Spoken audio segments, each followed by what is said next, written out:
ہم نے یہ قرآن آپ پر اس لیے نازل نہیں کیا کہ آپ شقاوت میں مبتلا ہو جائیں،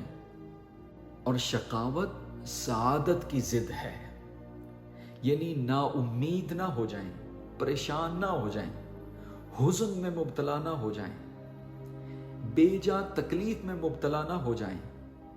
اپنی نفس کی تنگی میں، سینے کی تنگی میں مبتلا نہ ہو جائیں۔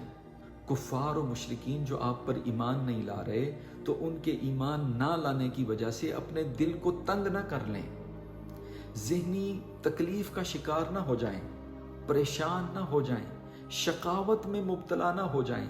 یعنی ہم نے یہ قرآن آپ پر اس لیے نازل نہیں کیا،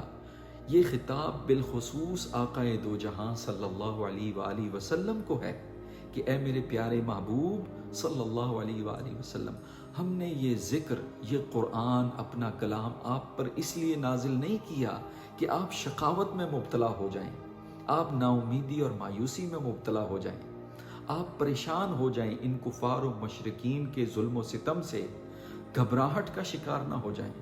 کیونکہ آقا حضور صلی اللہ علیہ وآلہ وسلم کا نرم و نازک دل پریشانی میں مبتلا نہ ہو جائے کفار و مشرکین کے ظلم و ستم کی وجہ سے، جو وہ آپ پر اور آپ کے اصحاب پر کر رہے تھے۔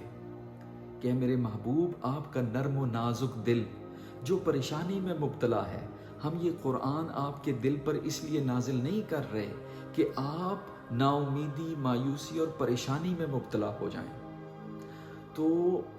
نا امیدی، مایوسی، پریشانی یہ سعادت کی ضد ہے،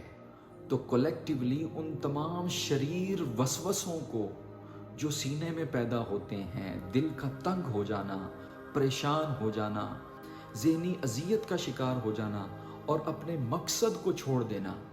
ان تمام شریر وسوسوں کو کولیکٹیولی شقاوتن کہتے ہیں، شقاوت کہتے ہیں۔ لہٰذا اللہ تبارک و تعالیٰ ارشاد فرماتا ہے کہ اے میرے محبوب، بالخصوص آپ اور تمام اہل ذکر، مسلمان، ایمان والے یہ بات سن لیں کہ یہ قرآن اس لیے نازل نہیں کیا گیا کہ آپ کو شقاوت میں مبتلا کر دے، بلکہ یہ تو نور علی نور ہے، خیر ہی خیر ہے، رحمت ہی رحمت ہے، وسعت قلبی ہے، راحت و سکون ہے، اس میں اطمینان قلب ہے، اس میں اطمینان نفس ہے، اس میں راحت و سکون روح ہے۔ لہٰذا قرآن اس لیے نازل نہیں کیا گیا کہ انسان کو شقاوت میں مبتلا کر دے، قرآن اس لیے نازل نہیں کیا گیا کہ آپ کے اندر احساس محرومیت پیدا ہو جائے، آپ کے اندر مایوسی پیدا ہو جائے، آپ کے اندر وسوسوں کی وجہ سے شریر شقاوتیں پیدا ہو جائیں، آپ کا دل تنگ ہو جائے،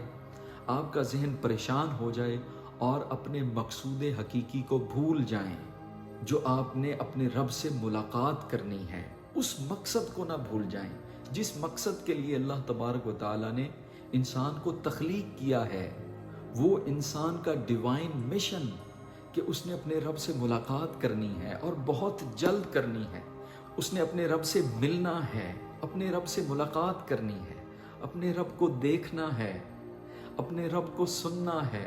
اپنے رب کے قریب ہونا ہے اور بہت جلد اپنے پیارے پروردگار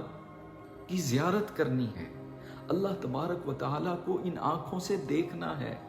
لہٰذا انسان کو چاہیے کہ اپنے اس ڈیوائن مشن پر فوکس کرے،